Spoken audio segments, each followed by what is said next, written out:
Mañanas en Libertad, con Luis del Pino.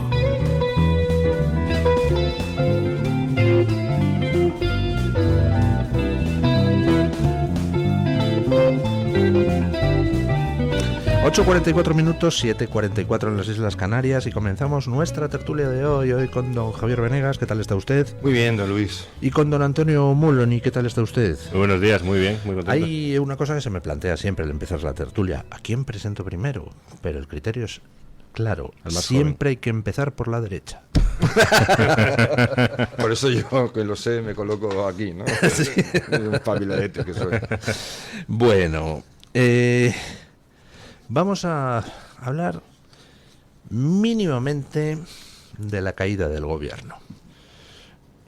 El 8 de septiembre cae el gobierno francés. La verdad es que aquí nos quejamos de lo que está pasando, pero lo de Francia es un carajal de estos que, pues ya saben ustedes, mal de muchos, consuelo de tontos, ¿no? Y por lo menos pues estamos aquí machacados con Sánchez ahí en la Moncloa, pero miramos a Francia y decimos, pero ahí cae el gobierno. Sí, bueno, ahí cae el gobierno, o sea, sí, por lo menos la política se mueve, ¿no? Es decir, para bien o para mal, pero... Hay convocada una serie de macromanifestaciones el 10 de septiembre. Ya saben ustedes que allí la gente, a diferencia de aquí que somos pastueños, pues allí la gente sale a la calle y además en plan bruto a enfrentarse con la policía y todas esas cosas. Y están convocadas manifestaciones para el 10 de septiembre por la caótica situación económica. El gobierno quiere aprobar recortes brutales porque es que el estado del bienestar no es sostenible. Metemos 200.000 millones de inmigrantes en los países y descubrimos que no solo no mejoran las pensiones, sino que el estado del bienestar se hace insostenible. Lo acaba de decir Merz en Alemania, que claro, no se puede ingresar menos de lo que se gasta. No me fastidies. Verán ahora. Y entonces, bueno, pues resulta que se ha presentado una moción de confianza por parte del gobierno francés y ya tanto la extrema izquierda como la extrema derecha han dicho que tururú, tururú, tururú. Así que el 8 de septiembre Bayrou dejará de ser primer ministro francés y Macron tendrá que optar o tratar de nombrar a otro primer ministro pidiendo permiso a su izquierda o a su derecha o convocar elecciones. Que, bueno, de todas formas, es decir, lo de la cuestión de la sostenibilidad de los estados europeos, la inmigración es un factor más. Es un factor que desde luego no ayuda, porque es una inmigración que, como los propios daneses han identificado, si no es cualificada y no ingresa unos salarios importantes, no tributa lo suficiente como para mantener un estado de bienestar que sea, digamos, bastante presente. Y entonces es un sistema que no funciona. La inmigración sin cualificación es decir, es un lastre más para el estado de bienestar, pero el estado de bienestar en Europa es un estado que está en discusión, pero no por la inmigración exclusivamente, sino porque han cambiado todos los factores. Todos los factores que lo han permitido a lo largo de 70 u 80 años han desaparecido y ya está. Es decir, no tenemos hijos, somos más viejos, tenemos cada vez más peso muerto. Eso lo será usted, ¿eh? Bueno, yo... sí, solo yo. Cada vez somos más viejos. Vale. Yo el único que envejece. Pero esto es muy importante tenerlo en cuenta. Es decir, yo me estoy cansando de repetirlo y de intentar explicarlo. Y bueno, teníamos una serie de factores que ya no están. Éramos un continente bastante productivo, no teníamos apenas competencia exterior, salvo los Estados Unidos, el resto del mundo estaba desarrollándose, los mercados eran básicamente nuestros para nuestros productos industriales, no competíamos más que con Estados Unidos y quizá con el bloque soviético entonces por las materias primas, pero había materias primas a cascoporro, a precios bastante ridículos. Y había una serie de factores que ahora mismo no existen, se han dado, no solo que no existan, es que se han dado la vuelta. Es decir, España solamente, por ejemplo, en pensiones, en empleo público, destina prácticamente cada año casi 200.000 millones de euros solamente en empleo público. En pensiones, otro tanto. Es decir, hay un debate falso, mal planteado, como diciendo, claro, es que ahora van a ir a por los pensionistas que deberían consolidar sus derechos. Digo, bueno, claro, sobre el papel, efectivamente, yo estoy de acuerdo. Pero la cuestión es que hemos tenido un sistema de pensiones que es un sistema que se sabe desde los años 70 que era insostenible. ¿Por qué? Porque a partir de los 70 se desploma la demografía, empieza a desplomarse, digamos, la natalidad. Entonces, lo sabían los políticos, lo que pasa que como veían dentro de 20 años, ¿no? 3 millones de abortos ha habido en España en las últimas 4 décadas. Claro, lógicamente se desploma claro, la población. todo contribuye, sí, pero sobre todo el sistema educativo es pésimo. Es decir, o sea, lo que dicen los daneses, son los que más duros, de los que más duros se han puesto con la inmigración. O sea, yo creo que han hecho una batería de leyes en asociación con los países escandinavos, Suecia también y Noruega. Una batería de leyes que aquí sonarían a ultrafacha, es decir, pero súper mega fachas. Pero porque saben que un estado de bienestar como el que queremos, solo se sostiene con una altísima productividad. Y ya está. Es decir, no hay más vueltas que darle. En ese sentido, la inmigración contribuye negativamente porque no trae cualificación, trae personas que trabajan mal y poco. Y encima, productivamente hablando. Entonces, pero no es el factor decisivo. Es decir, si mañana no tuviéramos el problema de la inmigración, seguiríamos teniendo un problema grave con el sistema del estado de bienestar. Porque podríamos fabricar los coches mucho más baratos, pero hay que fabricarlos caros porque si aprietas el tornillo de izquierda a derecha, entonces sufre una especie de escarabajo pelotudo que vive en Nueva Zelanda.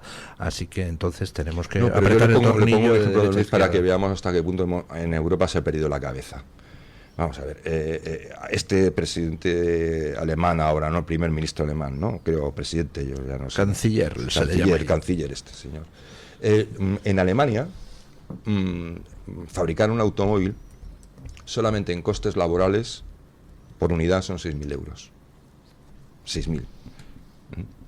Es decir, en cualquier otro país más competitivo, incluso Japón, puede llegar es la tercera parte. Entonces, ¿qué está demostrando esto? Pues que hay unos derechos consolidados, digamos, dentro del estado de bienestar alemán, que se van de madre. Es decir, que hay una serie de prerrogativas de ese estado de bienestar, entre derechos consolidados de los trabajadores alemanes, fondos de capitalización para la jubilación o fondos de no cobertura, prestaciones tal, que hacen que, pues claro, un coche alemán simplemente de mano de obra ya cueste 6.000 y pico euros. Entonces, añadamos todos los costes regulatorios, luego, si queremos, y los costes de la materia prima, y la energía que hace falta para fabricarlo. Entonces, claro, si no vemos que estamos, digamos, en el polo opuesto, yo no digo que haya que estar como los chinos, pero estamos en el polo opuesto de lo que permite hacer viable un estado de bienestar como quieren muchos, ¿no? Es decir, que es imposible. Y esto, además, se une a una situación verdaderamente bestial de un envejecimiento brutal de la población, un envejecimiento radical, donde se sabe que la juventud, una sociedad más joven, está íntimamente ligada a la creatividad y el emprendimiento, que es lo que produce productividad, lo que eleva la productividad de un país. Y además tenemos encima medidas contra el crecimiento económico por todos lados, entre ellas la transición energética. Entonces, la inmigración es un factor que no contribuye y que agrava esta situación. De acuerdo, es cierto, pero no es el factor. Hay más factores. Y convendría discutirlo, porque indudablemente, pero si tú tienes en España cientos de miles de marroquíes cobrando del Estado sin trabajar, es decir, sin aportar un euro al Estado, pues evidentemente si los pones en su casa, en Rabat, para que los alimente Mohamed VI, será un poco más viable el estado del bienestar que si no. Sí, bueno, pero aún así tendríamos que revisarlo. Si no es solo de revisarlo, es decir, cuando alguien habla de que el estado de bienestar no es sostenible, inmediatamente vamos pensando en los recortes, ¿no? Es decir, porque es como las empresas que al final, como no son pujantes, pues en lugar su única estrategia es reducir costes. Y eso se agota en sí mismo, te consumes. Al final, si no ofreces cosas nuevas, productos nuevos, pues acabas quebrando, ¿no? Entonces, la cuestión es que hay que hacer políticas para el crecimiento económico como sea.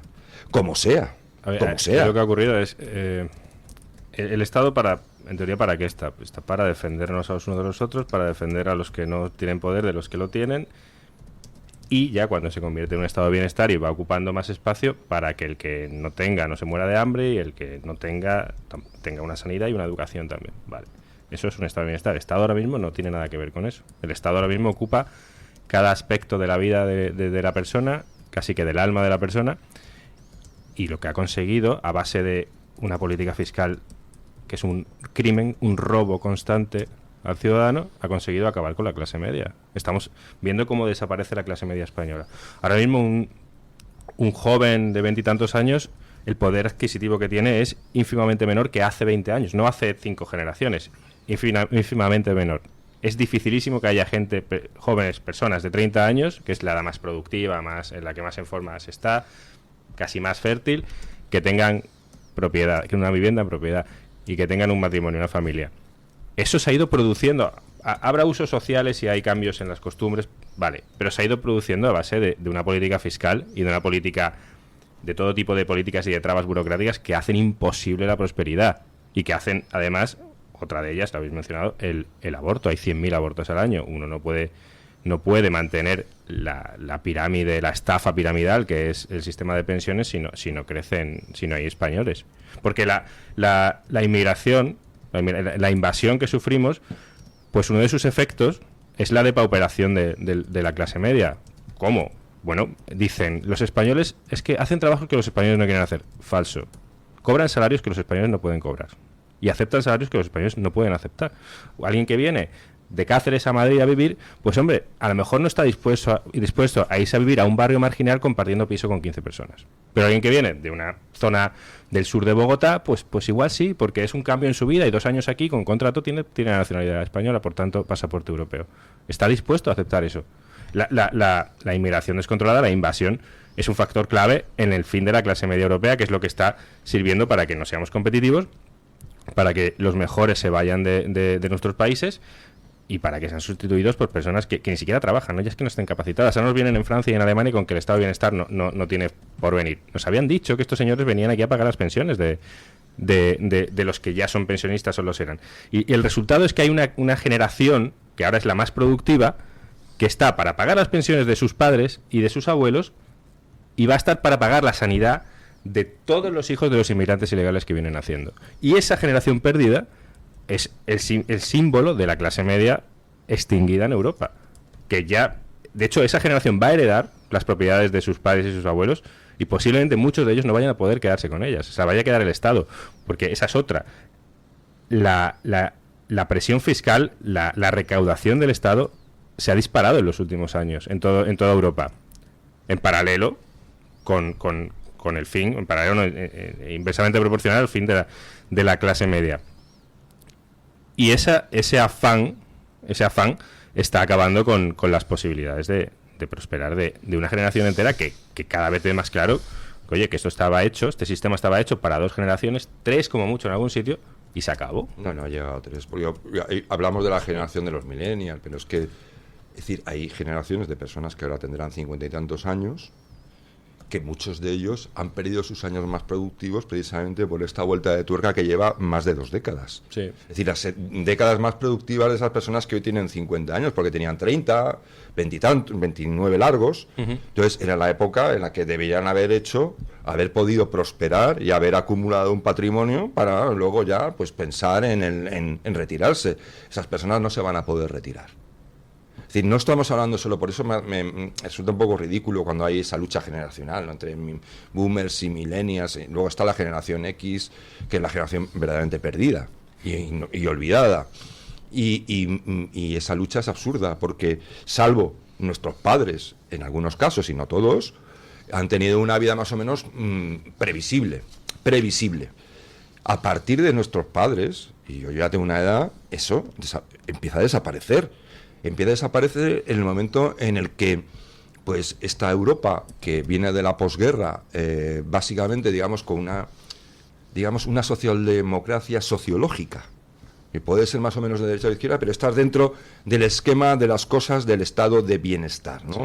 Entonces eso se pudo hacer, como digo, porque hubo unos factores maravillosos que coincidieron todos al mismo tiempo y que no se van a volver a repetir, que es un boom de la natalidad como no ha conocido Europa y ni va a conocer.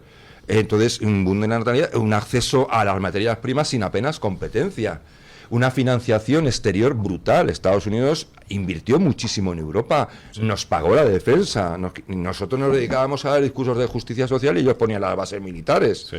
Entonces, hemos coincidido en una energía barata, abundante, en la que no se penalizaba el petróleo. Es decir, era nuclear, claro, esto se ve que se va al carajo hace ya mucho tiempo. En la crisis de los 70 se ve que esto se acaba. Se ha decidido y no se ha hecho nada. Se ha decidido que se acabe. Bueno, pausa publicitaria y nos vamos a hablar de algo pues que también está empezando a entrar en colapso, que es nuestra administración pública. Vamos a hablar del espeluznante caso de los bomberos que, estando a 15 minutos de un incendio, no han podido intervenir para apagarlo. Pausa y a ello. El Toro TV también es Radio Libertad. Si quiere solucionar con éxito su pérdida auditiva, visite Mi Centro Auditivo. Profesionales expertos con más de 20 años de experiencia en la mejora eficaz de la audición. En Mi Centro Auditivo le ofrecen la tecnología más vanguardista, como los audífonos Phonak, que cuentan con los avances más novedosos en prestaciones tecnológicas, diseño y conectividad. Reserve su cita y disfrute de un mayor bienestar con una mejor audición. En un entorno idílico, más de 100 profesionales, psiquiatras, internistas, psicólogos, psicoterapeutas, terapeutas ocupacionales, enfermeros, celadores y administrativos, trabajamos en el Hospital Psiquiátrico San Francisco de Asís, en Málaga, con un solo objetivo: sanar al paciente mental. Infórmese en www.hospitalsanfrancisco.com y llamando al teléfono 952 20 14 64. Luis del Pino, Alba Vila, Javier Horcajo y José Javier Esparza son Radio Libertad. Mensaje de Marga para sus jefes. Oye, chicos, que muchísimas gracias por todos estos años juntos. Pero me lo voy a montar por mi cuenta, ¿vale? Que como siempre me decíais que llamándome Margarita me pegaba a tener una floristería, pues os he hecho caso. Me he lanzado y ya tengo el local. Se va a llamar De Flor en Flor. Cuando sabes que ha llegado el momento, estamos contigo. Descubre todo lo que te ofrece el Santander para impulsar tu negocio desde 0 euros al mes. Promoción válida hasta el 20 de enero de 2026. Consulta condiciones en bancosantander.es. Cuando lo sabes, lo sabes. Radio Libertad, más cerca de ti.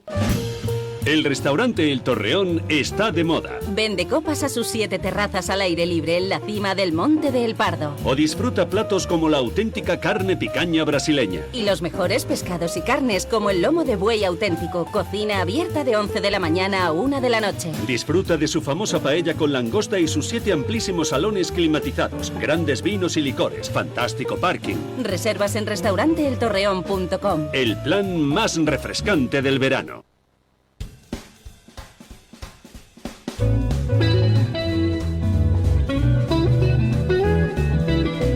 Mañanas en Libertad, con Luis del Pino. Bueno, estamos para ponernos en situación. Está ardiendo el municipio de Jarilla, en Extremadura. Entonces, hay un pueblo, Béjar, que están en coche a 15 minutos de Jarilla. En Béjar hay unos bomberos que están rascándose el mondongo y que dicen: oye, mándennos a apagar el fuego. Ah, pues no, es que eso es otra provincia, es otra comunidad autónoma, es que esto depende de la Diputación, es que esto depende de la comunidad autónoma de aquí, de la de allá, de la otra Diputación.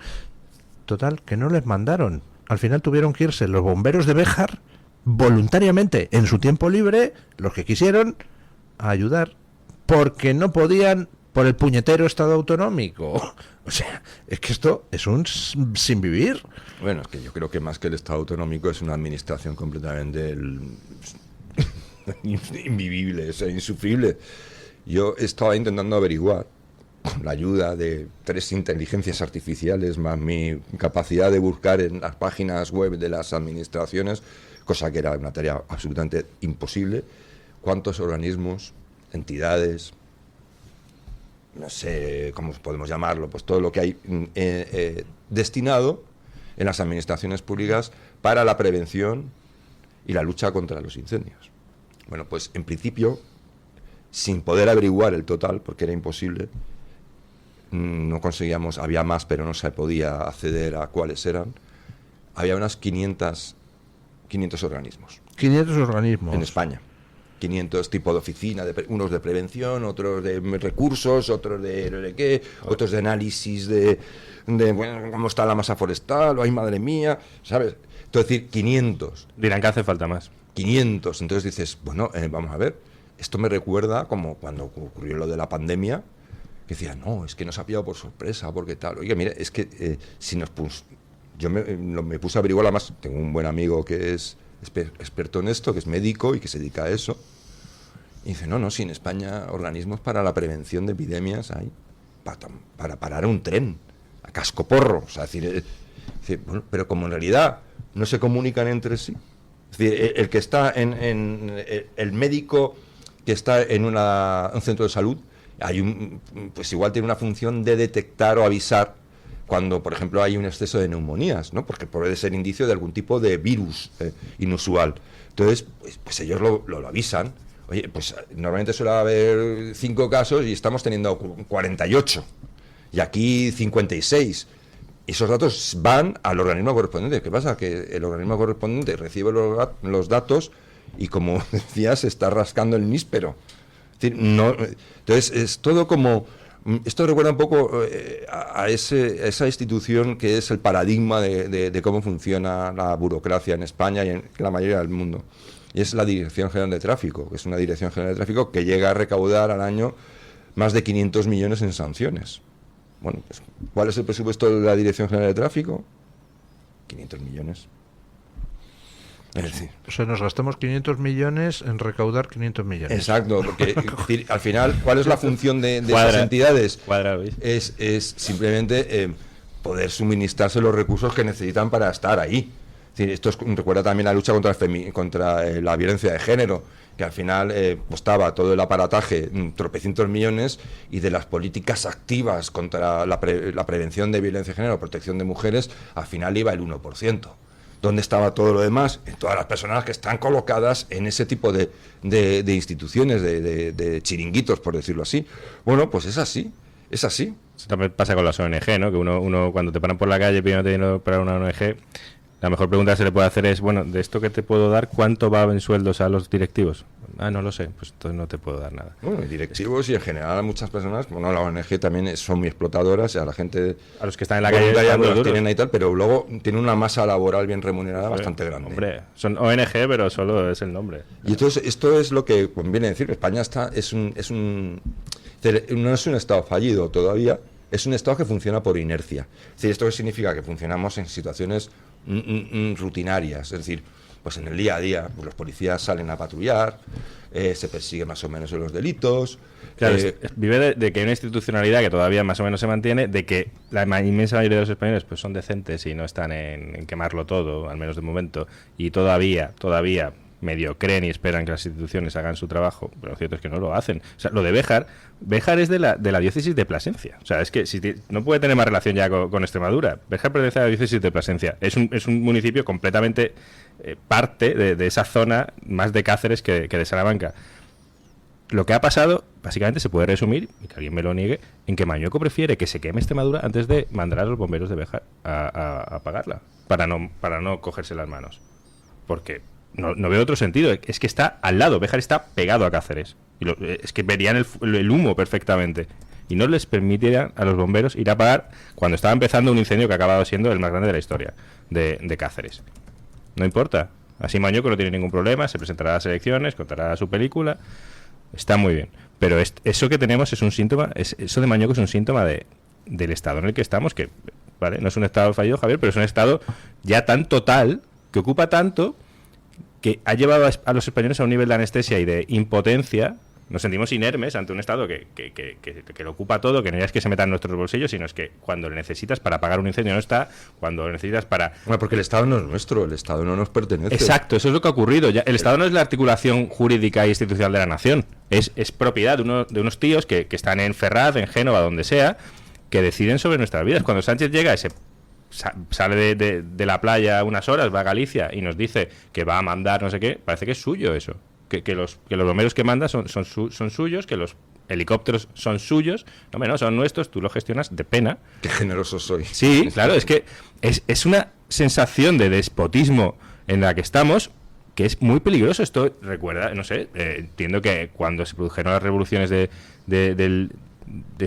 sobre todo digamos más, supongo que más la francesa, por el carácter, porque estaban conviviendo, que la de Estados Unidos.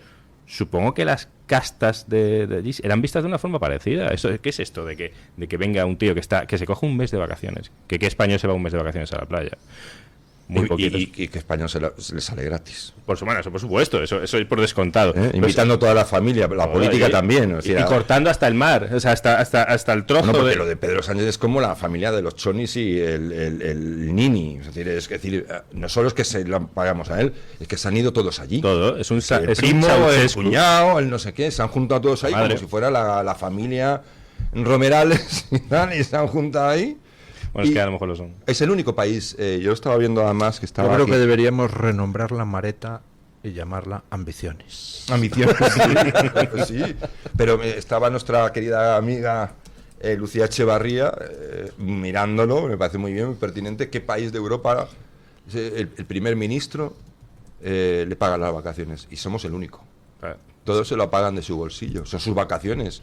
Supongo que, evidentemente, como un trabajador en el régimen general, pues ese mes es un mes pagado en cuanto a que le ingresan la nómina. Claro. Pero que tú digas, no, a mí me vais a pagar pero yo, la estancia y todo lo demás a razón de a más 400.000 euros, pues no. Además de que veranee gratis a costa de todos los españoles, además, a mí me maravilla lo de que un presidente de gobierno se coja un mes de vacaciones como si fuera, pues no sé, un funcionario que está en cualquier puestecillo.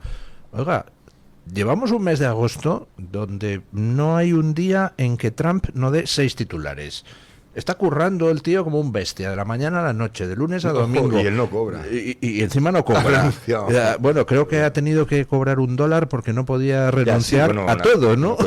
Una cuestión legal. Legal, sí. Pero, o sea, Trump no se coge vacaciones, pero Pedro Sánchez, como es el líder del mundo mundial, se va un mes de vacaciones y deja aquí todo. ¿Por qué? Porque es la justicia social.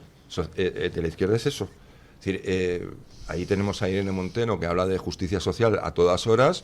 ¿Y en qué consiste realmente de forma práctica esa justicia social?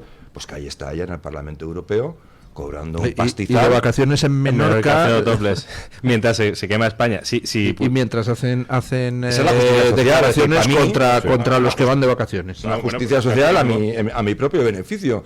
Es decir, al final es que está diciendo, cada vez que sale un vídeo, Irene Montero está diciendo, sois idiotas. Sí. A los que le votan están diciendo, sois idiotas. Y se está riendo. Porque luego... Y lo malo es que a lo mejor tiene razón, ¿no? Bueno, claro, evidentemente yo sí, decir, a mí me cuesta infinito votar a un político, imagínate si me entero de ciertas cosas, es que todo ya que se olvide. Pero aquí no, hay personas que tragan con lo que tragan, pues bueno, pues oye, ya cada cual. Pero que lo que es cierto es que la justicia social, luego sí, mucho a favor de Palestina, de esas grandes causas cósmicas y tal, pero viviendo como una marquesa, una persona que es ex cajera. ¿No se ha visto en otra? Que no tengo nada contra las cajeras de ningún lado, pero que quiero decir que no tiene un bagaje ni nada. Es decir, es cajera, una carrera de psicología que ya ves tú, y nada, de la noche al día, ahí la tenemos. Como si fuera una especie de anacoreta o algo así de la izquierda. Claro, pero esto es en general. Creo que en España hay 100.000 personas que están ocupando puestos de libre designación. Estos son de las familias políticas de cada lugar, pero que luego esas familias políticas es más grave.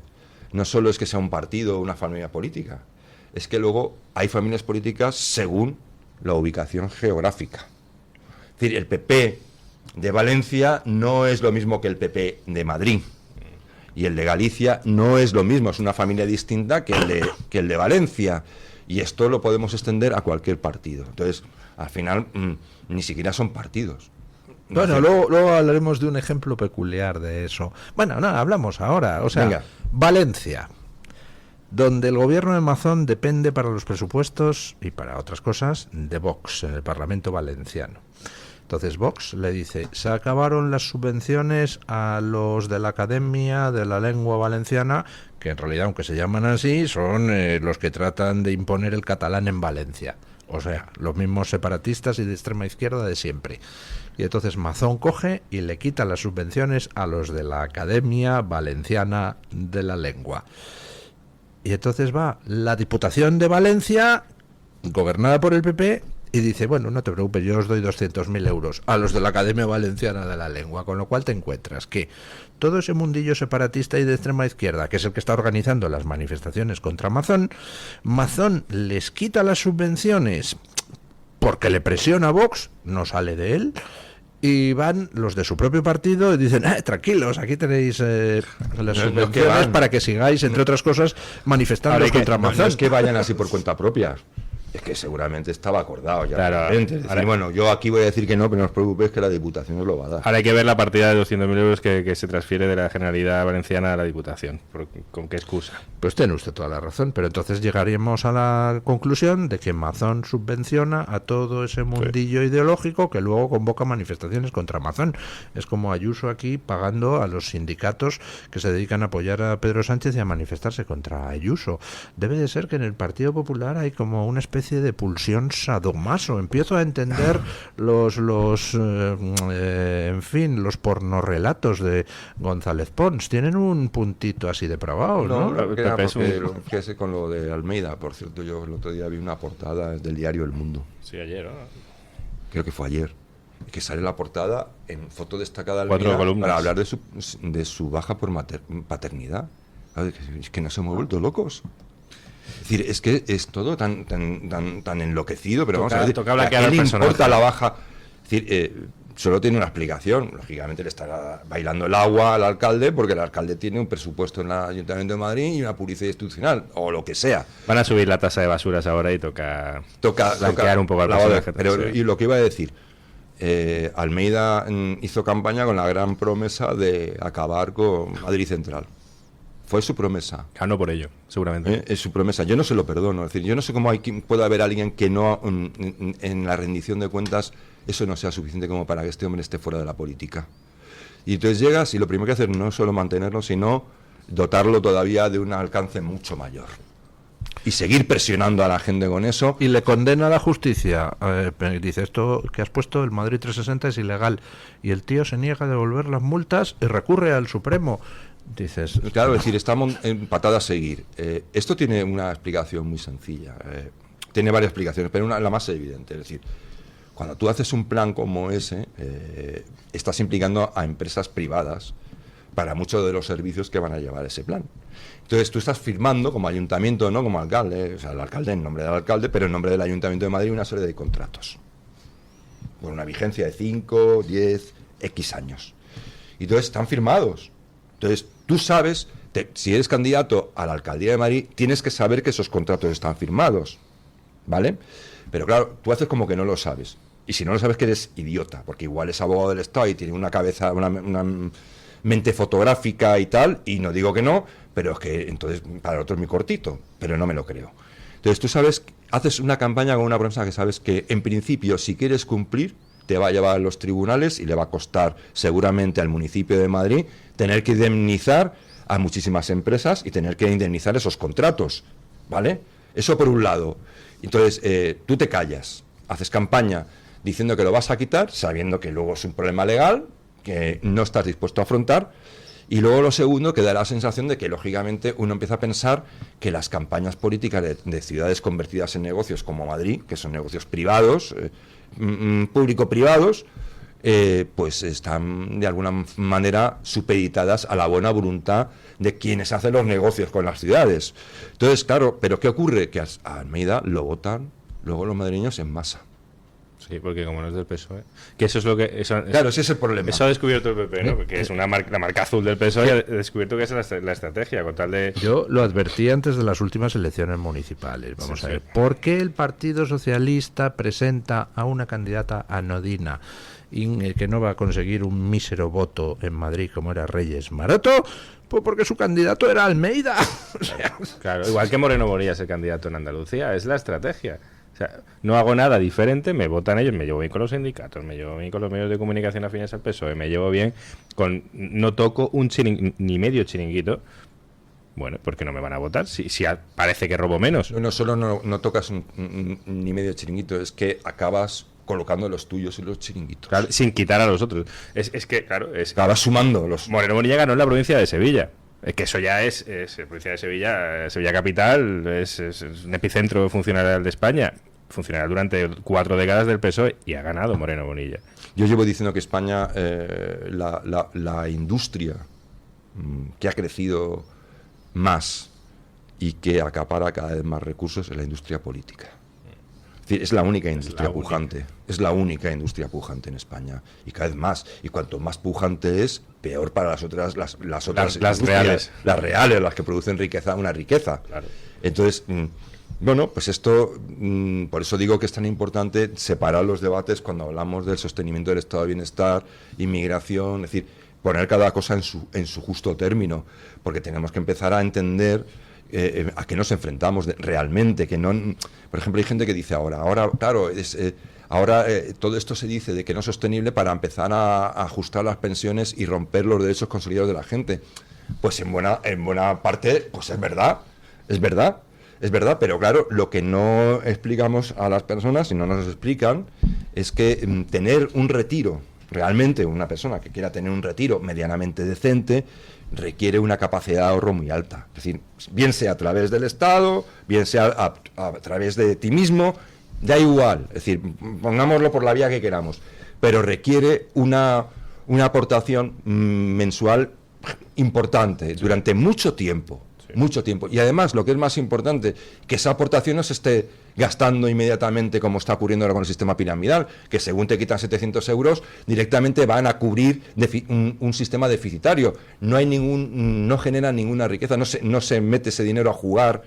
Mira, para que la gente lo sepa, con todas las crisis que ha habido y los sustos que nos hemos pegado en las últimas décadas, si usted hubiese metido su dinero en la bolsa de norteamericana durante esos 30 años, ahora usted habría triplicado o cuadruplicado ese ahorro. Salvo que se lo hubiera encargado la gestión a Madoff, en cuyo caso se habría quedado sin un euro. Porque... Sí, pero mire...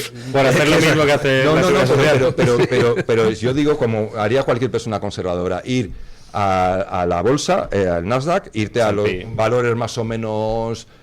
una cartera conservadora en la que digan, bueno, perder no voy a perder.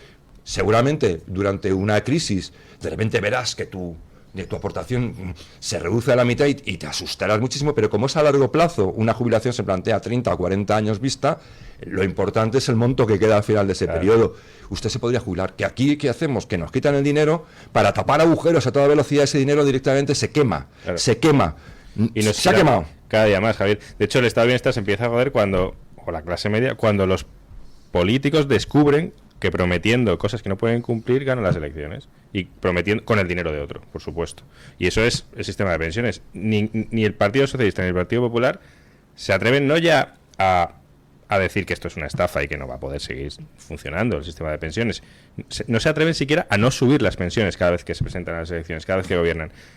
Las equiparan a la inflación, las suben año tras año, mientras los sueldos cada día son más bajos. Es que ahora mismo un pensionista español cobra más que un empleado medio. Claro, pero es que eso lo que lo intentan hacer es luego, es que es muy desagradable, además me irrita muchísimo, es plantear una guerra. No es generacional, es conceptual. Entre los jubilados y los que están pagando sus pensiones, porque el jubilado no ha pagado su pensión, ha pagado la pensión del que estaba antes, con sus aportaciones. No es un dinero que haya quedado en una caja fuerte para él, eso es un dinero que se ha quemado, ya está más que quemado. Entonces luego son ideas como diciendo, bueno, pues igual con 400 euros al mes sin ningún tipo de rentabilidad, pues ya usted se tiene que poder jubilar con 2.000 o 500 euros hasta el día en que pues usted fallezca. Sí. Pues oiga, es que no sale la cuenta. No sale la cuenta, es decir, es que no cuadra, simplemente no cuadra, y eso lo han ocultado. Esto se sabe desde que empieza a desplomarse la natalidad en los 70. Es que es algo alucinante. Es decir, Suecia lo vio venir y cambió el sistema. Sí. Bueno, ahí en los 70 cambia el patrón oro, se abandona el patrón oro, el dinero deja de ser dinero, el dinero fiduciario no existe, el dinero que hay en nuestras cuentas, el numerito que tenemos en nuestra cuenta corriente no es realmente dinero. Si todos quisiésemos sacar el dinero sería absolutamente imposible, es una broma decirlo, ese dinero no existe, es dinero fiduciario. Eso se cambió, y si uno ve los gráficos de crecimiento de la clase media, crecimiento de los ricos, por decirlo así, entre comillas, en cada país, la línea de los ricos es casi vertical y la de la clase media es plana, si no baja. Sí, pero también define el estatus de una sociedad. Cuando hablamos de los súper ricos, es el número de súper ricos. Cuando una sociedad de verdad es rica, hay súper ricos que están muy por encima de la gráfica. Claro, pero el salario medio son muchos más. El salario medio es otro que el de aquí. Claro. No, pero decir que aquí encima súper ricos, tampoco decir, es que dijeras, es que hay muchos. Digas, sería indignante, pero bueno. No, pero en términos comparativos, o sea, si uno, por ejemplo, entra en Idealista, en cualquier portal de estos de vivienda, hay un nivel en Madrid de vivienda que no es tan grande, que es para una familia pequeña y apretada, que es carísimo, es inaccesible para un español medio. Inaccesible en el centro de Madrid. Subes un poco y te vas a... Eso a lo mejor está de medio millón a 1 millón, unos precios prácticamente inasequibles para casi cualquiera. Pasas a 1,5 millones, que no es tanta diferencia porcentual, y las casas son infinitamente mejores que las de la de 1 millón o 700.000. O sea, hay un nivel ahí de muchísima demanda, de una clase media cada vez decreciente, y luego hay un salto donde hay mucha menos demanda, de gente mucho más pudiente, que tiene acceso a mucha más vivienda, mucha más oferta. Solo hay que irse al barrio de Salamanca. De hecho, bueno, son habitantes que vienen de fuera, muchos no sabemos de dónde vienen de sacar el dinero, y pueden comprarse esas casas. Los españoles no, porque hay una clase media que cada vez más pequeña, pero hay un salto. O sea, no hace falta ya ser súper rico para vivir muy bien en España, pero es verdad que ese salto no lo da casi nadie. Es dificilísimo, entre otras cosas, porque hay un sistema fiscal y una burocracia que hace casi imposible que la creatividad redunde en prosperidad. Pues Zapatero ha dado ese salto, sí, ¿verdad? Lo ha dado como muchos que vienen al barrio de Salamanca, sí. En el mismo sitio. Y además nos hacemos las mismas preguntas sobre el origen de su dinero. Sí. Sí, porque muy listo en el sentido de saber algo que pudiera ser un gran empresario, no es. Más bien todo lo contrario, es un zoquete. Pero claro, es un trepa como la copa de un pino. Por 90 multiplicado el patrimonio, ¿no? Algo así. Sí, oye, la verdad es que si gestionaran el patrimonio público como gestionan su patrimonio la justicia social para ellos privado, funciona de maravilla. Tienen una justicia social que se sale de la gráfica. Sí, es tremendo. Es así, pero yo creo que hay que insistir. Porque si la política y los ciudadanos no hablamos de las cosas como son y no caemos en falsas refriegas, en las que hay personas que se indignan muchísimo porque ahora los jubilados los ponen en el foco, y otros se indignan mucho porque los jóvenes no pueden acceder a una vivienda, y otros, entonces hay una pelea entre unos y otros, y una especie de como de desprecio, ¿no? Una especie de... Pues es interesante lo del tema de los jóvenes, porque veía ayer un titular, me parece que era en el Diario Vasco, no sé, un diario de por allí, por el País Vasco, sobre el tema del voto de los jóvenes, y decían algo pues que a mí me parece natural, porque llevo diciendo hace muchísimo tiempo que en España solo hay 2 partidos que se muevan por ideología, solo 2, que son Bildu y Vox. Todos los demás son partidos de los que lo mismo te dicen hoy una cosa que mañana la siguiente, colocan amigos, no sé qué, es decir, son maquinarias de hacer negocio. Que tomen decisiones. Yo excluiría incluso a Bildu. Yo creo que Bildu es una maquinaria bastante de negocios. Sí, bueno, últimamente está ya aburguesándose. Ya, sí. No, también cuando hacían el impuesto revolucionario no sabemos muy bien en qué lo gastaban, porque las armas que tenían eran un poco de mierda. Pero tenían una ideología asesina y asquerosa, pero se movían por parámetros ideológicos. Sí, pero se han llenado los bolsillos también. Está bien, de ahí paso, tenemos lo de Servinavar en Navarra, y pero ahí a lo que iba, mojando. Que decía el titular que los jóvenes que están entrando a edad de voto, que se decantan en una proporción enorme en el País Vasco, o hacia Bildu o hacia Vox. Ya el resto de las opciones para los jóvenes que entran han quedado arruinadas, ¿no? Pues es que hay una... yo no diría... O sea, en parte es generacional. El pulso del fútbol de Caracol Radio. Se habla de Bruno, que es el término... Con César Augusto Londoño y Steven Arce. Es algo más de... Amigos, ¿qué tal? Saludo cordial, bienvenidos al Pulso del Fútbol. Hoy lunes 25 de agosto del año 2025. Un saludo para todos, una muy buena semana. La modernidad todavía, que las instituciones, que sigue pensando que Europa nos va a salvar, que sigue creyendo que bueno, que los datos de paro sirven para... o de PIB, proverbio ruso. Don Steven, ¿usted ha tenido perros o no? No, he tenido gatos. Y los gatos, si algo me gusta de los gatos, que se parecen a los lobos, en eso es que son muy una relación directa entre tu esfuerzo, tu talento, tu capacidad, tu dedicación y tu prosperidad o la de tu familia. Eso ya no se da. Es imposible. Y el boomer todavía cree que eso sí. Por supuesto que es completamente comprensible que alguien que tiene 70 años quiera cobrar su pensión. Es su contrato de alguna manera con el estado de bienestar que... Bueno, don Steven... Sí, pero es que no se había estafado, claro. Pero el problema es que los que vienen detrás que también tienen un contrato. Por el agua que nos cayó a eso se lo van a buscar. ¿Cómo la pasamos de Boyacá? La pasamos de maravilla en Boyacá y la gente boyacense espectaculares, al gobernador, a la gente que trabaja con él en el Instituto de Deportes. Porque muchos de ellos tienen nietos. A todos un agradecimiento. Están en esa situación que tú describes. ¿Le parece si empezamos rápidamente con un repaso de los jugadores pero lo que no quiero es ver posiblemente convocados a la selección Colombia y su actuación? Bueno, que se está bajando definitivamente es Marín Inestrosa, pero ese será un tema más adelante. Nos quieren poner en los extremos de la enemistad absoluta y de la falta de diálogo. Tenemos un problema grave, tenemos un problema muy grave en España y en Europa. No somos productivos, se cobran unos impuestos bárbaros, se expolia a la gente para luego no apagar incendios, por ejemplo. Mata a las empresas con energías carísimas y con regulaciones. Es que la energía en Estados Unidos cuesta 3 veces menos que aquí. A una empresa. Claro, ¿cómo vas a competir con una compañía norteamericana? Ya a partir de ese parámetro ya no puedes competir con ellos. Vamos a hacer una pausa publicitaria y vamos a hablar del que no va a poder competir con la administración americana, que es un tío que se llama Nicolás Maduro. Tu voz, tu libertad, tu radio. Radio Libertad. La doctora Iradier, especialista del Instituto de Microcirugía Ocular, IMO, Grupo Miranza, realiza en Madrid cirugía premium de presbicia y catarata. Si desea eliminar sus gafas de vista cansada o nota que con la edad pierde visión, la doctora Iradier le realizará el tratamiento para recuperar la agudeza visual y nitidez de la juventud con la mejor lente intraocular y la técnica más segura y eficaz. Doctora Iradier en IMO, Grupo Miranza.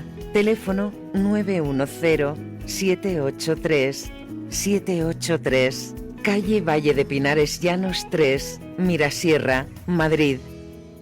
Luis del Pino, Alba Vila, Javier Horcajo y José Javier Esparza son Radio Libertad. ¿Quiere anunciarse en la radio y no sabe por dónde empezar?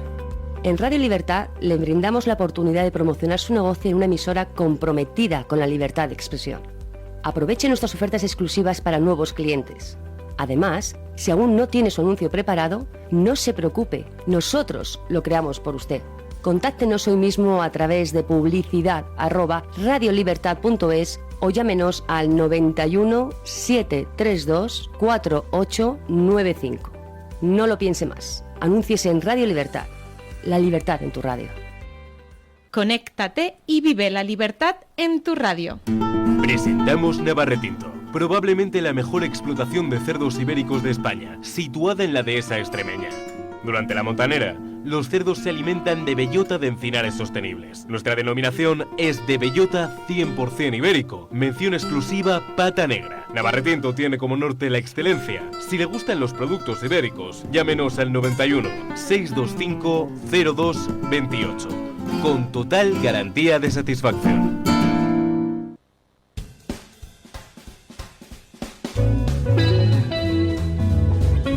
Mañanas en Libertad, con Luis del Pino. Bueno, anda todo el mundo, y muy en especial Nicolás Maduro, preguntándose de qué va Donald Trump. ¿Va en serio? ¿No va en serio? ¿Es un farol? Esto de que esté acumulando cada vez más buques de guerra en las costas venezolanas y más tropas en las costas venezolanas, ¿es porque está pensando en una invasión militar o simplemente es una bravata? No lo sabemos ninguno. Hombre, si es simplemente una bravata, pues hombre, si al final no pasa nada y Maduro sigue en el poder, haría un ridículo Trump espantoso. Con lo cual tiendo a pensar que no es una simple bravata, pero no sé qué opinan ustedes. No parece, o sea, hasta donde parece no es una bravata. Es improbable que desembarquen, pero hay algo que va a conseguir si se mantiene el rodeo naval, que parece que se va a ampliar, es cortar el tráfico de drogas que que es de lo que vive el régimen venezolano, el tráfico marítimo. Si además hay elecciones en Colombia dentro de no mucho, si esas elecciones van por donde parece que van a ir, la vía terrestre también la tiene cortada. Quedaría Brasil, pero es complicado. O sea, se queda Nicolás Maduro sin un fuente de ingresos, porque teniendo la mayor bolsa de petróleo debajo de sus pies, él vive de la droga. Su régimen vive de... Pues sí, porque se ha cargado la empresa pública. Claro. Entonces, el bloqueo naval va un poco por ahí. Además, con la alianza de Trinidad y Tobago, que está a 1 kilómetro, 200 metros de tierra y más tierra. Importante, que es que ocupa toda la frontera este. Sí, claro, por supuesto. Guyana. Con Guyana también lo tiene, claro. Sí. Que donde sí hay petróleo, por cierto, donde sí se explota el petróleo. Entonces, está rodeado y está muy nervioso. Se le ve muy nervioso. A él se le ve con miedo, a él y a sus adláteres. Y hablamos antes de Zapatero. Zapatero es el mayordomo de Maduro para Europa y lleva desaparecido desde que los barcos estadounidenses se han ido acercando a las costas venezolanas. Es cuando menos está llamativo. Muy callado Zapatero. No se sabe nada de él. Está fuera del radar de los barcos volando norteamericanos. Está ahí metido en un agujero. Acaba una trinchera y se ha puesto un casquete. Pero yo creo que no va de farol. No sabemos en qué se sustanciará, si solamente se quedará en una operación, digamos, de asfixia, que sí, porque tiene toda la pinta por el tipo de buque que ha puesto en esas zonas. Es un tipo de buque que tiene un sistema de radares distinto de los normales, que distingue si hay una paloma de si hay un zoco flotando, o sea, una zapatilla flotando en el mar. Es decir, entonces, evidentemente están intentando, digamos, establecer una malla impenetrable para que no puedan... Porque además los vuelos de la droga o el tráfico de droga no va directamente desde Venezuela, sino que suele hacer escalas para distraer, ¿no? Van primero a un sitio, de ahí a otro y el otro van ahí. Pero yo creo que esta vez no, porque yo creo que estamos a las puertas de las elecciones, ¿no? Al Congreso y al Parlamento, al Senado norteamericano. Un año.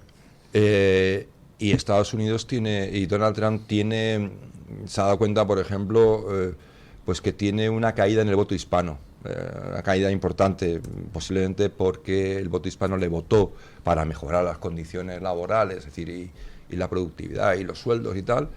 Y claro, se ha encontrado con pues, la lucha contra la inmigración y tal. No es que al elector hispano legal eso le parezca bien o mal, sino simplemente que le parece mal que no haga lo otro, o sea, que lo otro no se perciba. Entonces, yo creo que, pues como la gran promesa geoestratégica de Trump era lo de Ucrania, y eso con Putin te puedo decir que se va a eternizar, porque ese es el juego de Putin, que no se solucione, y seguirá avanzando y seguirá avanzando. Pues yo creo que le queda la opción de dar un puñetazo en la mesa en América, que es lo que sí el votante hispano podría valorar muy positivamente, porque todos los que están ahí ya sabemos por qué están, es decir, no vienen huyendo precisamente de ese tipo de regímenes, ¿no? Entonces eso yo creo que va en serio. Lo que no sé es cómo se va a sustanciar al final, a qué escala. Ahora mismo, evidentemente, con 4.000 marines que están ahí embarcados, pues no tiene ni para empezar. Es decir, Panamá, que era mucho más pequeño, me parece que llevaron 25.000 soldados, pues me imagino que para Venezuela, que es muchísimo mayor, pues haría falta bastante más. Entonces yo no creo que vaya a ser el caso, pero nunca se sabe. Pero yo creo que no va de farol, creo que va a intentar... Y de hecho yo creo que las negociaciones con Putin, con lo de Ucrania, podría haber un intercambio, es decir, yo no te toco muchos narices con Ucrania, pero tú me vas a dejar a mí poner la bota a mi patio trasero, porque ya os vale a China y a vosotros que me habéis estado chuleando todo este tiempo, ¿no? Entonces yo creo, y Venezuela es un punto central de ese problema, es un punto central. Hay que recordar que cuando dio el fraude electoral, el memo de Maduro, el primer país con presencia diplomática allí que reconoció ese gobierno, pues China, que tiene muchos intereses en América. Entonces yo creo que sí, además si cae Venezuela, que es el soporte de Cuba, cae Cuba, cae Nicaragua, podría caer Cuba y podría caer Nicaragua, o sea, es una inversión total, porque ya son los únicos países que quedan ahí un poco... Pasa que ahí está la clave de China, que es verdad que Venezuela, China es un apoyo importantísimo. El hombre encargado por Trump y por Rubio para llevar todo lo que tiene que ver con Iberoamérica es Mauricio Clavel Carone, que es hispano-cubano, fue presidente del BID, del Banco Interamericano de Desarrollo, y es un hombre que claramente su trabajo, fue el delegado de Estados Unidos en el FMI también, su carrera política ha estado dedicada a luchar contra el castrismo, contra el régimen comunista de Cuba, pero también se ha enfrentado muy abiertamente a China. O sea, el hombre que está encargado de esto es un hombre que es alguien que tiene muy claro que China es una amenaza en la región. Y eso lo saben desde Washington. No es muy difícil dejar que caiga Maduro si China no pone de su parte. Es verdad que las relaciones entre Trump y Xi Jinping no son malas, pero hace falta que China... Que Maduro no se vea respaldado por China hasta tantos niveles como para poder aguantar. Yo no descarto que Maduro escape o intente irse en algún momento y deje tirados a sus secuaces, pero sin el apoyo de China sería bastante más fácil, claro. Una pregunta, a ver, un tema controvertido, a ver qué opinan ustedes. En El Salvador ya saben que Bukele pues puso el estado de excepción hace ya tiempo, no sé cómo se llama exactamente allí la figura del estado de excepción, pero vamos, lo puso, y creó las macrocárceles de alta seguridad para todos los pandilleros y ha convertido la capital de El Salvador pues en una de las ciudades más seguras del mundo. Ahora la gente puede salir a la calle, no sin miedo a que le violen, le atraquen, le disparen, le roben. Bueno, el caso es que ahora Bukele ha dado otra vuelta de tuerca y a partir de ya todos los niños, a partir de este curso, todos los niños tendrán que ir al colegio adecuadamente vestidos, con el pelo adecuadamente cortado y mostrando las normas de urbanidad mínimas. Por ejemplo, dar los buenos días al entrar en el colegio a la persona que esté allí recibiéndoles, etcétera, etcétera, etcétera. ¿A ustedes qué les parece esta decisión de Bukele? No sé, a mí lo que me parece llamativo es que tenga que venir un presidente y decir que tienes que decir los buenos días al profesor. Es decir, que quizá ese es el problema, ¿no? Un poco de las sociedades en general, que a veces tenemos que esperar a que venga alguien desde arriba, que se atribuya ese poder y te diga cómo tienes que saludar. A mí, personalmente, hombre, el problema de este tipo de atribuciones es que, claro, cuando consideramos que se hacen para algo bueno, entre comillas, pues no le damos demasiada importancia a esa atribución. El problema es que un poder, un presidente, se dé esas atribuciones y mañana llegue uno que se las haga para otras cosas. Lo que suele pasar. Claro, es que ese es el problema. Es decir, que a veces pensamos, bueno, como gobiernan los nuestros, cuanto más poder mejor. Pero el problema es que tienes que pensar que es que mañana igual no son los tuyos los que gobiernan y van a tener todo ese poder. O sea que, hombre, evidentemente yo creo que es un poco de propaganda por parte de Bukele, ¿no? De esa lavado de cara del país que está haciendo y de sí mismo, claro, y de propaganda para sí mismo. Y bueno, bien, hombre, si hace una ley de educación, en la que esa ley diga que, por ejemplo, no se puede ir a clase en camiseta de tirantes, chanclas, pues que hay que ir bueno, pues podemos verlo, los que son muy liberales dirán, ¡ah! Y los que estemos en el término medio diremos, bueno, pues si hay unas reglas ahí para que, yo qué sé, para que los colegios parezcan colegios y no otra cosa, bueno, pues tampoco nos vamos a tirar de los pelos, ¿no? Es decir, tampoco me parece lo más grave. Otra cosa es que le digan que tiene que cortarse el pelo exactamente de esta manera, como si estuvieran en los marines, ¿no? Cabezabote, ¿no? Entonces ya, pues... Al final la urbanidad, que es la educación fuera de casa, es hacerle la vida más fácil a los demás. O sea, pues, pero eso debería estar en las casas, claro, ese es el problema. Es el problema, ¿no? Y lo que pasa un poco en nuestras naciones, que delegamos en los políticos la educación, los límites morales, y es problema. Claro, acaban sobrelegislando, porque una sociedad que delega hasta algo tan íntimo como la vestimenta de un hijo, que hombre, creo que un padre debería preocuparse más que el Estado por ella, es lo natural, debería ser lo natural. Cuando delegamos hasta eso, el Estado hiperlegisla y se mete en todo lo que... porque se lo permitimos. O sea, sabemos que el problema son los políticos y la solución es que haya menos políticos, no que estén los nuestros, porque mañana, como decía Javier, estoy completamente de acuerdo, mañana no estarán los nuestros y te joderán la vida, o sea, te fastidiarán la vida. Van a darle la vuelta a todas las leyes y van a hacer lo contrario de lo que tú quieres. Salvo cuando llega el PP, suele pasar que la gente da la vuelta a las leyes. A mí lo de la urbanidad me parece una buena noticia, sin duda. O sea, al final es un espectáculo chusco ir a la universidad y encontrarte a gente en bañador y en chanclas, pues no, creo que no es lo suyo. Creo que... Pero sería lo ideal. A mí, si es una universidad privada, como si van en pelota. Ahora, en una universidad pública que pagamos todos, se pueden poner normas. Pues yo creo que sí. Sería, pero porque es agradable, o sea, es que no es agradable ver a gente, a tíos sudorosos, peludos. Claro, pues no, es que es así de sencillo. Y ojalá fuese educación y urbanidad y viniese de casa y no tuviese que ser una norma pública que te obliga. Pero bueno, si va a servir para que veamos con normalidad que hay que ir vestido de una forma medianamente razonable, que no se trata de ir en traje y corbata en el San Salvador con 90% de humedad, bueno, pero si es por una estética y una situación agradable para todos, bienvenido. Lo malo es que, claro, es una imposición que abre la puerta a que mañana diga otro, hay que ir con chilaba. No, hay que ir con una camiseta de Che Guevara. Por ejemplo, claro. Y si no, no entras. Claro, te dirás, mi hijo no, tal, pues su hijo Cuello Mao, claro. Entonces se te va a caer el pelo. ¿Qué es lo que ocurre, por ejemplo, al revés? Al revés ocurre con los woke, ¿no? Con esos colegios que estamos viendo en Estados Unidos, donde las reuniones de padres se provocan verdaderos altercados, porque algunos padres con toda la razón están horrorizados. Pues dicen, pues no sé, porque el baño va a entrar ahora un señor que dice que se reconoce como mujer y está mi niña de 7 años, ¿no? Entonces, o mi hija de 13. Claro. Entonces, es lo mismo. Es decir, si empezamos a aplicar esas normas, pues hombre, hay un punto que es el punto, digamos, el punto del lógico, sentido común, de la sensatez. Entonces, pues bueno, pues, pero claro, si el poder tiene que empezar a decirnos exactamente todo lo que está bien o lo que está mal, tenemos un problema. A ver, una última hora que llega de Australia. Australia acaba de ordenar la expulsión del embajador iraní. Sí. Porque por su implicación en 2 ataques incendiarios contra intereses judíos, por su implicación en un ataque incendiario contra un restaurante judío de Sydney y contra una sinagoga de Melbourne.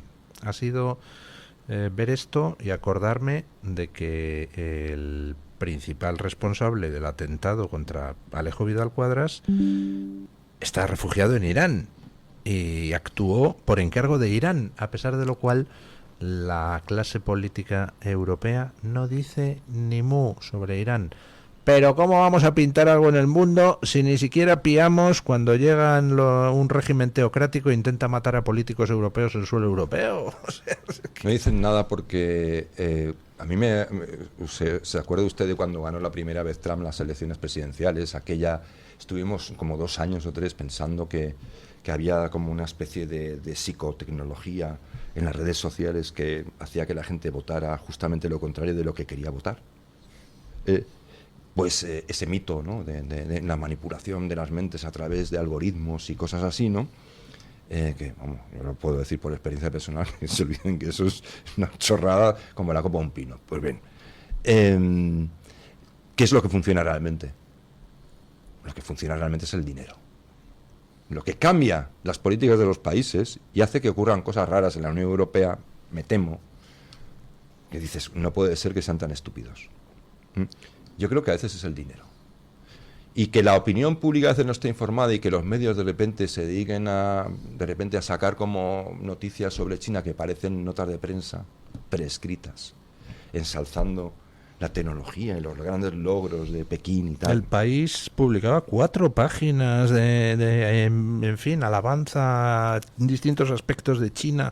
Y no solo los medios oficiales, sino incluso influencers, periodistas freelance. Es decir, yo lo sé, y no voy a decir nombres porque no puedo demostrarlo, pero lo sé, que es práctica habitual recibir una carta en casa de la embajada X con un folleto de lo bonito que es el país, te queremos aquí, ven de viaje, no sé qué, y dentro vienen encuadernaditos un montoncito de dólares. ¿Para qué andarse con lo de China es más, lo de China es, y también lo sé de primera mano porque me lo han contado algunos periodistas. China directamente te paga igual, claro, usted sabe que está fatalmente pagado lo que es hacer artículos y cosas, hasta hacer ni pagado, ¿no? Y de repente llega a China y le dice, 600 pavos porque me escribas lo bonito que es Taipei.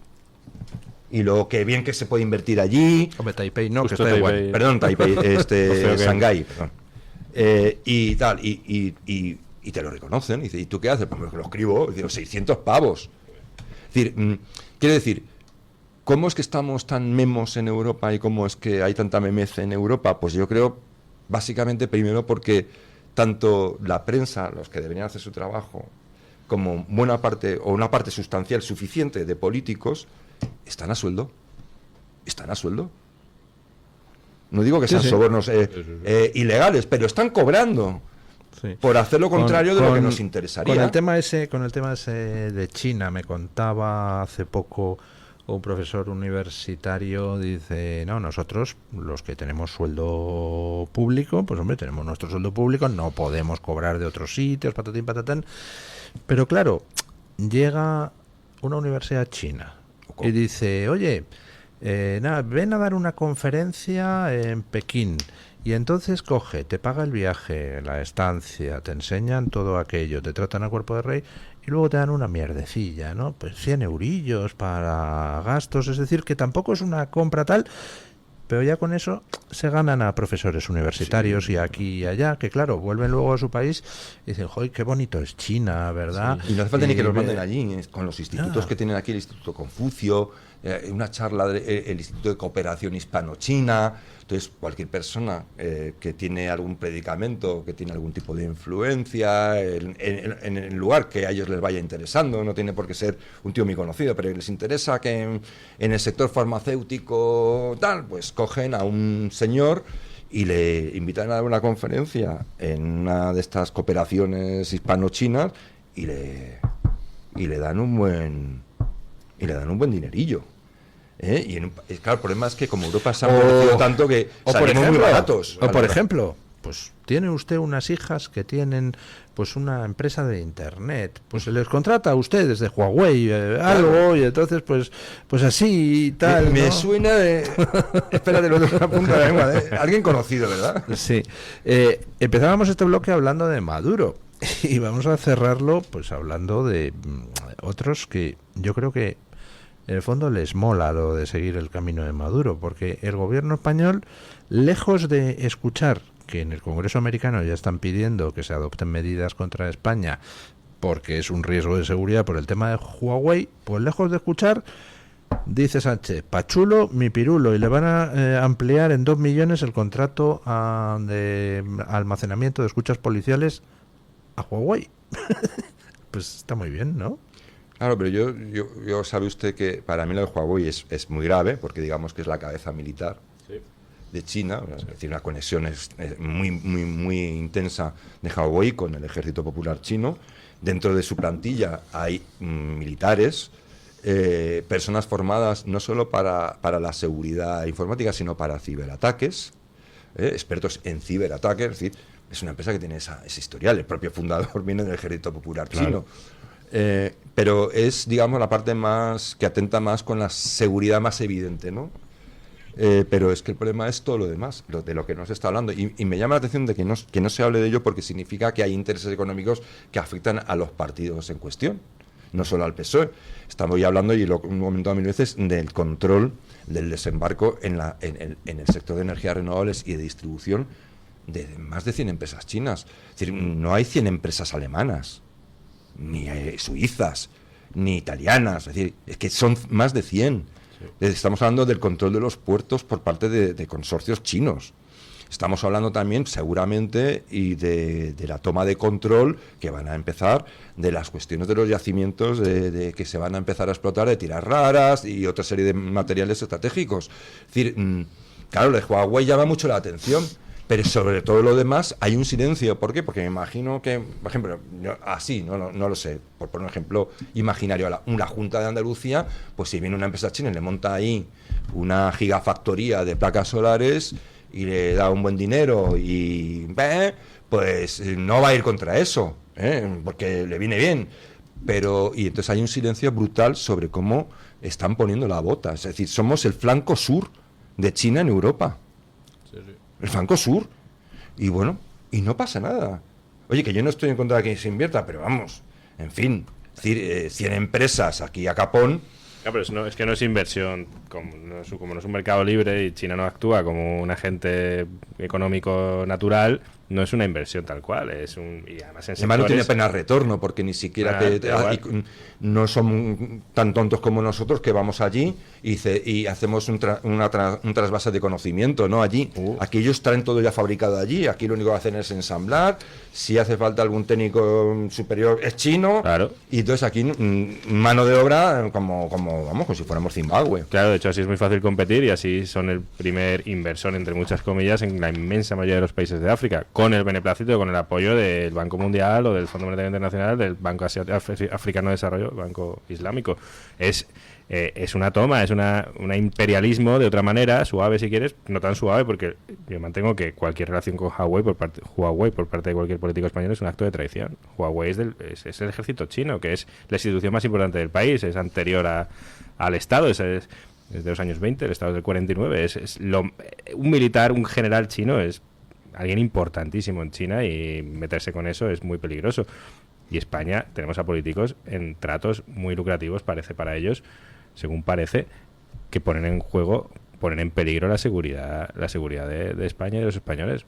Eso es un acto de traición. Luego hay otros temas totalmente estratégicos, como las tierras raras, la energía, que son importantísimos, pero ya es que lo de que la informática del ejército esté en manos de Huawei, es que ¿en qué cabeza cabe?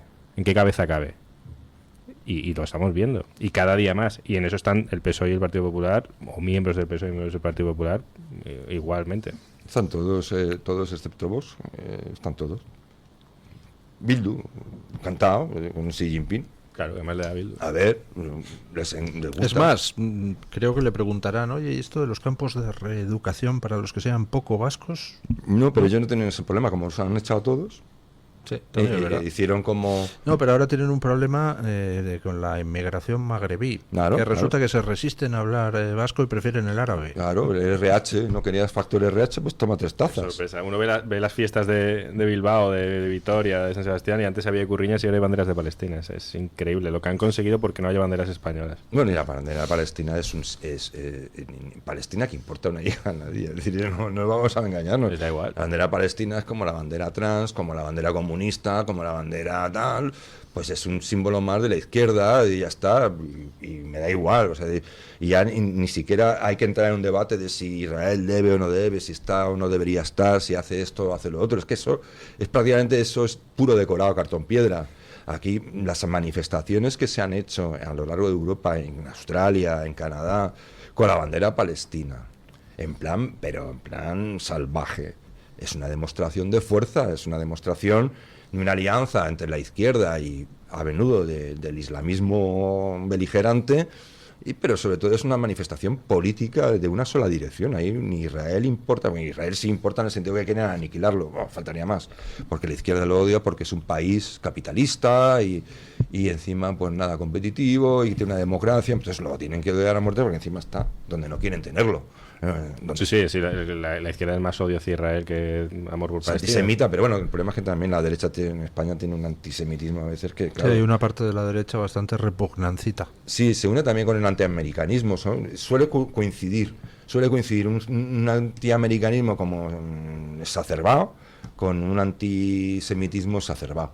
Entonces, bueno, pues hay una serie de cosas ahí en la cabeza que a veces también es de preocupar, ¿no? Porque yo no soy especialmente amante de los Estados Unidos. Hay cosas que admiro, me gustaría que pudiéramos hacer aquí, pero yo soy español y, lógicamente, pues cuando Donald Trump se pone a cambiar el nombre del Golfo de México, pues yo iría ahí y le daría del revés, una bofetada. ¿Entiendes? Es decir, tú que vas a cambiar aquí nada, payaso, ¿no? Pero pues ahora quiere cambiar el nombre del Departamento de Defensa para llamarlo Departamento de la Guerra, que era su nombre original. Bueno, pues ya aquí a ver si conseguimos cambiar el nombre espantoso y horrible, que es de transición ecológica y reto demográfico. Son ministerios orwellianos. Los que más pasta manejan, ¿eh? Sí, pero que son ministerios que ya indican una intención malvada, ¿no? Vamos a arruinar a las empresas desde este ministerio. Totalitaria.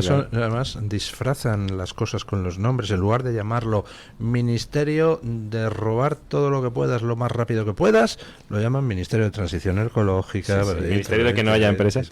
Pues, robar para nosotros. Bueno, por supuesto. Que tendría que, ya si somos sinceros, vamos a robar para los nuestros todo lo que podamos.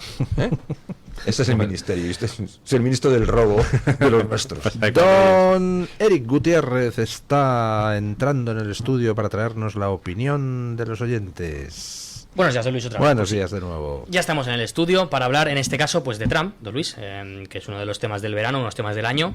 Y concretamente les preguntamos si a su juicio, el de los oyentes, ¿qué es lo mejor que Trump ha hecho hasta el momento? Les dábamos 4 opciones.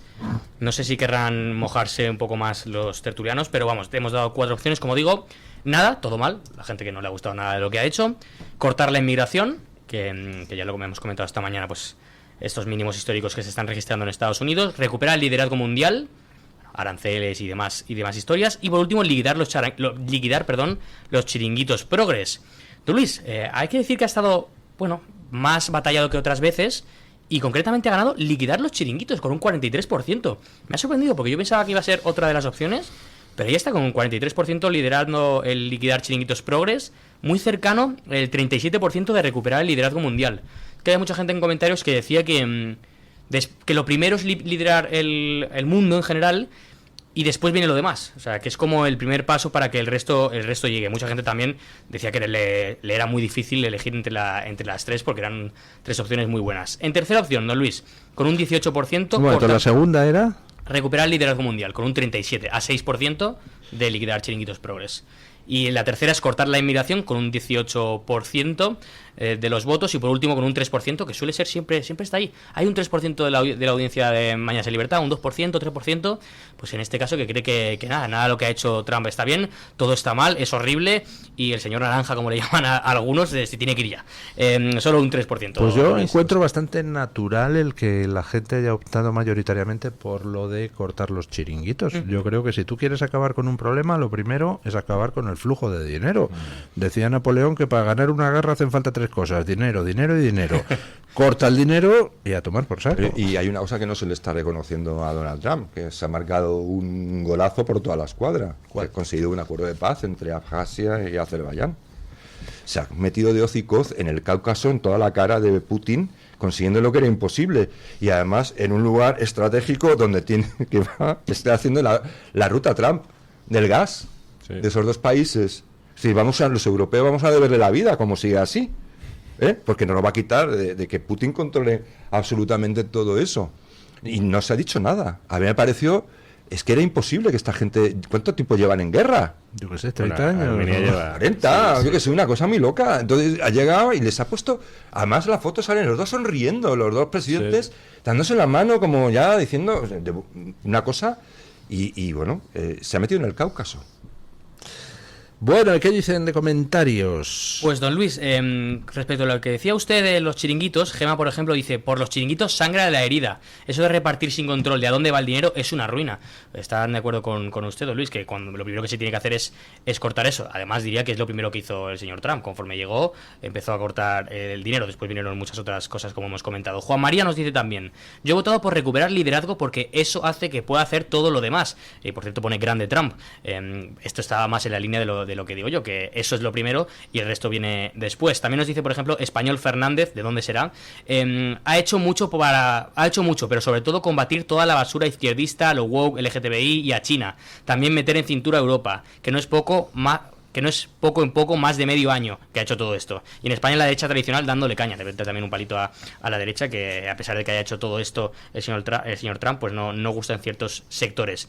Y por último le leo el comentario de Katy Shark, que nos dice: la verdad es que pensé que lo mejor que había hecho era cortar la inmigración ilegal. Después pensé que liquidar los chiringuitos. Y luego me pareció que recuperar el liderazgo tiene mucha importancia también. Creo que las 3 cosas son muy buenas, pero finalmente he votado por lo de liquidar los chiringuitos. Lo que le decía don Luis, que hay mucha gente que está pues en ese barco de que todo está muy bien, pero que al final decide que los chiringuitos es lo mejor que ha hecho. Bueno, don Javier Venegas, muchísimas gracias por estar un día más aquí. Don Antonio Muloni, muchísimas gracias. Le seguimos a usted en Voz Populi. En The Objective. Le va a dar un patatús al Perdón, compañeros, lo siento. En The Objective. A usted en la Iberia. Y muchas gracias, don Eric, por traernos la opinión de los oyentes. Hacemos una brevísima pausa publicitaria y nos vamos a ver de qué va a tratar hoy Dando Caña. El Toro TV también es Radio Libertad.